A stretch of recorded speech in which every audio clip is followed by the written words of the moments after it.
नमस्कार, इस समय आप देख रहे हैं news in India. News in India में आपका स्वागत है। आइए नजर डालते हैं आज की कुछ खास खबरों पर। प्रधानमंत्री नरेंद्र मोदी की अध्यक्षता में कल केंद्रीय कैबिनेट की बैठक हुई है, जिसमें कई बड़े फैसले लिए गए। केंद्रीय मंत्रिमंडल ने सार्वजनिक क्षेत्र के 10 बैंकों के 4 बैंकों में विलय के व्यापक एकीकरण को मंजूरी दे दी है। इसके तहत ओरिएंटल बैंक ऑफ कॉमर्स और यूनाइटेड बैंक ऑफ इंडिया का पंजाब नेशनल बैंक में विलय, सिंडिकेट बैंक का कैनरा बैंक में विलय, आंध्रा बैंक और कॉर्पोरेशन बैंक का यूनियन बैंक ऑफ इंडिया में विलय, इलाहाबाद बैंक का इंडियन बैंक में विलय किया जाएगा।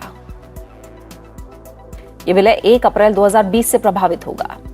विलय के बाद सरकारी बैंकों की संख्या घटकर 12 रह जाएगी। The announcement which I had made earlier about amalgamation of public sector banks. In 2017, you had 27 banks. Now there will be 12 banks only.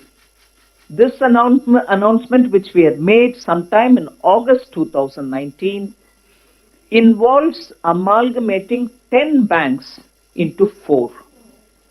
So you have an Oriental Bank of Commerce and United Bank of India getting amalgamated into Punjab National Bank. Then you have Andhra Bank and Corporation Bank getting amalgamated into Union Bank of India. You have Syndicate Bank amalgamated into Canara Bank and also Allahabad Bank amalgamated into Indian Bank. वहीं air India के प्रस्तावित रणनीतिक बिक्री के मामले में केंद्र सरकार ने इसमें हिस्सेदारी खरीदने की शर्तों में एक और ढील दे दी है।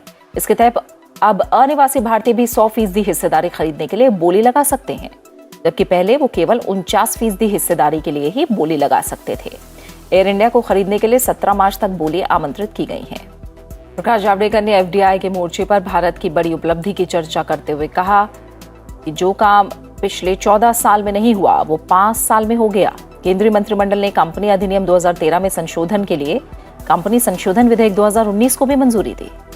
आपको मालूम है कि एयर इंडिया का स्ट्रैटेजिक सेल होगा तो उसमें जो एनआरआई भारतीय नागरिक है उनको भी खरीद में अवसर मिले, इसके लिए बहुत बड़े निर्णय लिया है। पहले ये था कि पहले जो स्कीम थी उसके में एनआरआई केवल 49% ले सकते थे, अब वो 100% ले सकते हैं। मोदी सरकार के 5 साल में एफडीआई का जो काम हुआ है, इतने निर्णय हुए हैं कि दुनिया का एफडीआई में एक सबसे फेवरेट डेस्टिनेशन आज भारत बन गया है। और इसलिए पहले 14 साल में जितना हुआ उसका 75% केवल पिछले 5 साल में हुआ है।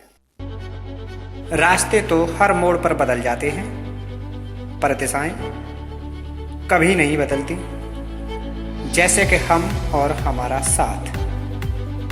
हर दिशा में आपके बच्चे के साथ, आज कल और हमेशा के लिए। सील गंगा स्मारक इंटर कॉलेज, मैनपुरी रोड, माड़े, सिकोहाबाद, जनपद फिरोजाबाद।